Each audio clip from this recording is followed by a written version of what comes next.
அன்பானவர்களே, அன்பு வணக்கங்கள். மனிதர்களுக்கு மறுபிறப்பு என்பது உண்மைதானா? ரீஇன்காரியேஷன் என்று சொல்லுவார்கள், மறுபிறவி என்று சொல்லுவார்கள். ஒரு மனிதனுக்கு 7 பிறவிகள் இருக்கிறது, 48 பிறவிகள் இருக்கிறது, ஆயிரக்கணக்கான பிறவிகள் இருக்கிறது என்று பல்வேறு நூல்களில் பல தரப்பட்ட முறையில் கூறியிருக்கிறார்கள். நம்முடைய வேதங்கள், உபநிடதங்கள், புராணங்கள், கருட புராணம், இதிகாசங்கள் போன்றவற்றிலும் கூட சிலப்பதிகாரம், மணிமேகலை போன்றவற்றில் மறுபிறப்பு இருக்கிறது என்பதை எடுத்து கூறியிருக்கிறார்கள். இந்து மதம், யூத மதம், சீன மதம், அதே நேரத்தில் சுமேரிய மதம், பௌத்த மதம், சமண மதம், தாவோயிசம், ஷிண்டோ, ஜென் என்று பல தரப்பட்ட உலக அளவில் இருக்கின்ற கலாச்சாரங்களில் கூட மனிதனுக்கு மறுபிறப்பு என்ற ஒன்று இருக்கிறது என்று கூறியிருக்கிறார். நாம் கடவுளாக வணங்குகின்ற கிருஷ்ணர், வசிஷ்டர், புத்தர், மகாவீரர், குருநானக், விவேகானந்தர், கடைசியாக 20ஆம் நூற்றாண்டினுடைய அவதாரமாக விளங்குகின்ற வள்ளல் பெருமான் அவர்கள், ஓசே அவர்கள், ரஜினிஷ், அனைவருமே மனிதனுக்கு மறுபிறப்பு இருக்கிறது என்று ஆதி காலம் தொட்டு 20ஆம் நூற்றாண்டு வரை வாழ்ந்தவர்கள் அனைவருமே தெளிவாக எடுத்து கூறியிருக்கிறார்கள்.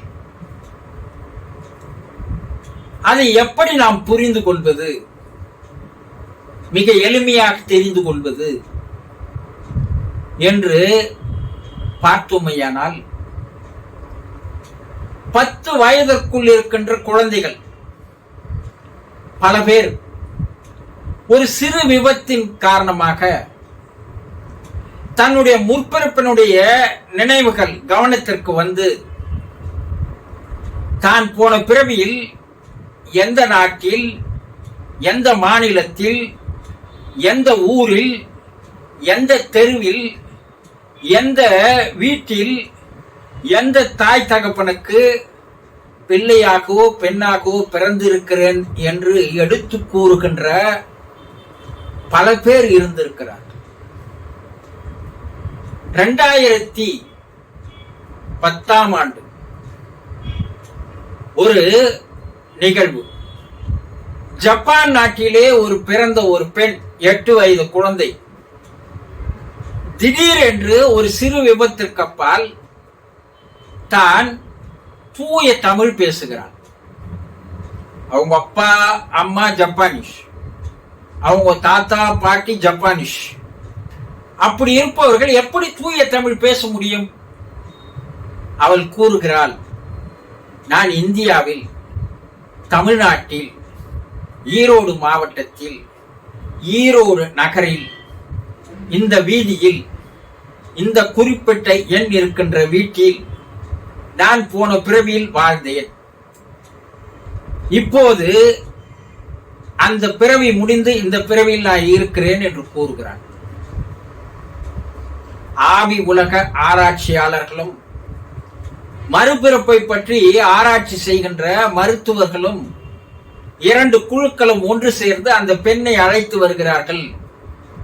ஈரோடு விடும்போது அவள் ஏதோ பழகிய ஊர் போல நேராக அந்த தெருவிற்கு சென்று அந்த வீட்டிற்குள் உள்ளே சென்று அங்கு இருக்கின்ற அப்பா அம்மாவை பேர் சொல்லி அழைக்கிறாள்.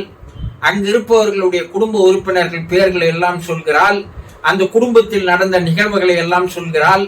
அங்கே மாட்டி இருக்கின்ற ஒரு ஆணுடைய படத்தை காட்டி இவன் தான் நான் போன பிறவியில் வாழ்ந்தவன், லாரி விபத்தில் இறந்து போனவன் என்பதை கூறுகிறான். இது 100% உண்மை. இப்படி பல நாடுகளில் பல்வேறு குழந்தைகளை இயன் ஸ்டீவன் வென்சன் என்று சொல்லக்கூடிய கனடா நாட்டைச் சேர்ந்த அமெரிக்க பல்கலைக்கழக மனநிலை மற்றும் மருத்துவர் பேராசிரியரான அவர் 5000-6000 குழந்தைகளுக்கு மேல இது போல கூறுகின்றவர்களுடைய உண்மை நிகழ்வுகளை நேரடியாக போய் ஆராய்ந்து பார்த்து அனைவரும் கூறுவது உண்மை என்பதை நிரூபித்து ஒரு புத்தகமாகவே எழுதியிருக்கிறார். அவர் என்ன கூறுகிறார் என்றால், மனிதனுக்கு மறுபிறப்பு இருப்பது 100% உண்மை என்று கூறியிருக்கிறார். எப்படி? இவ்வளவு சாட்சியங்களை, நிரூபணங்களை வைத்து கூறுகிறார். அப்போ இன்னொரு பக்கம் பார்த்துமையானால் 10 வயதிற்குள் இருக்கின்ற குழந்தைகள், 7 வயதில் ஒரு பையன் PhD படிப்பு படித்து முடித்துவிட்டு இன்று கல்லூரியிலே பேராசிரியராக வகுப்புகளை எடுத்து வருகிறான் என்பதை கூகுள்ல போய் பார்த்தா தெரிந்து கொள்ளலாம்.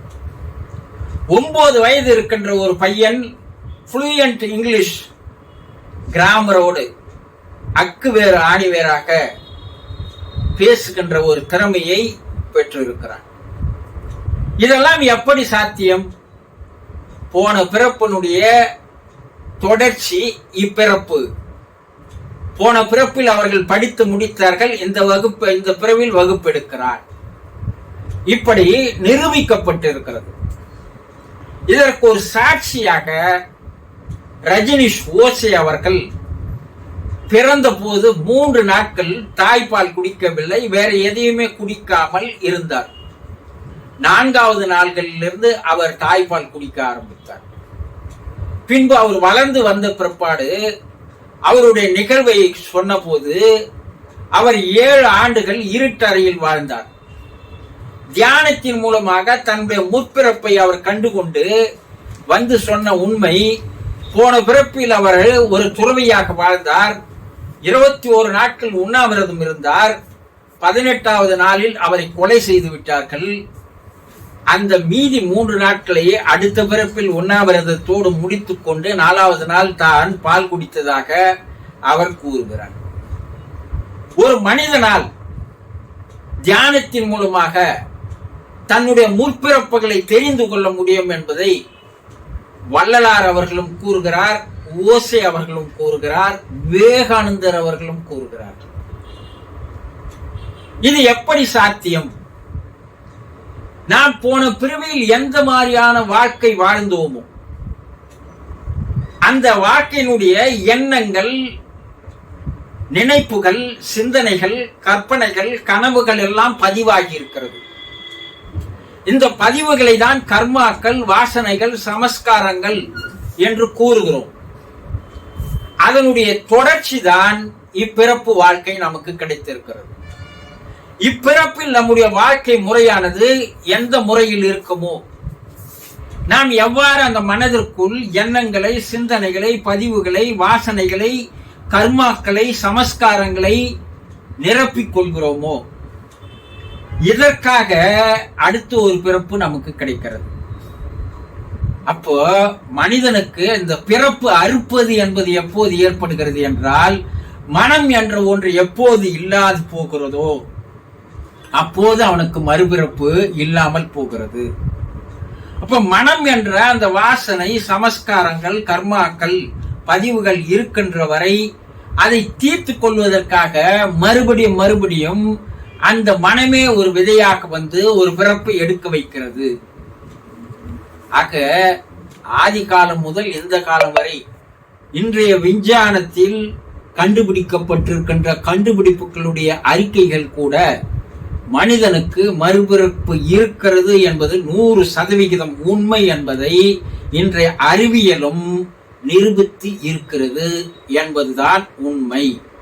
ஆக மனிதனுக்கு மறுபிறப்பு என்ற ஒன்று நிச்சயமாக இருக்கிறது. அதற்கு தகுந்தால் போல் தம்முடைய வாழ்க்கையை மனிதன் மாற்றிக்கொள்ள வேண்டும். புரிந்து கொண்டீர்களா? சந்தோஷம்.